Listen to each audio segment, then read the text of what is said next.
အရသာစိမ့်စိမ့်လေးနဲ့စားလို့ရန်ကောင်းတဲ့ကြက်ဥပေါင်းလုံးလေးကိုမျှဝေပေးလိုက်ပါတယ်အရင်ဆုံးကြက်ဥလေးတွေကိုအိုထဲမှာနှလုံးစီခွဲထားပေးလိုက်ပါမယ်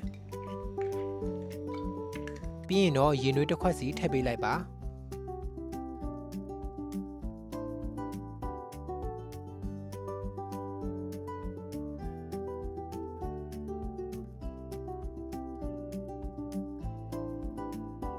နောက်ထပ်စားတစွန်းစီထပ်ထည့်ပေးပြီးတော့တေချာလေးမွေထားပေးလိုက်ပါမယ်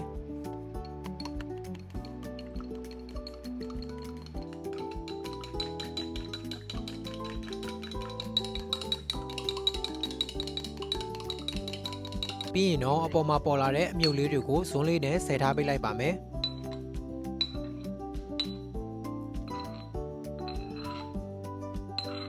ရသွားပြီဆိုရင်တော့အိုးထဲကိုထည့်ပေးပြီးအဖုံးလေးတွေပိတ်ထားပေးလိုက်ပါ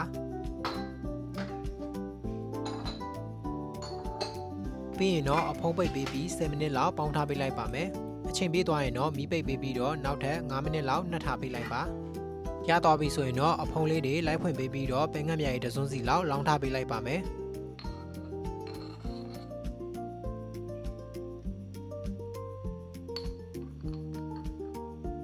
နောက်ထပ်ကြက်သွန်မိတ်လေးတွေကိုလည်းအပေါ်ကနေတင်ထားပေးလိုက်ပါနောက်ဆုံးနန်းစီလေးဆန်းပေးပြီးသွားရင်တော့စိမ့်စိမ့်လေးနဲ့အရန်ကိုစားလို့ကောင်းတဲ့ကြက်ဥပေါင်းလေးကိုရပါပြီနော်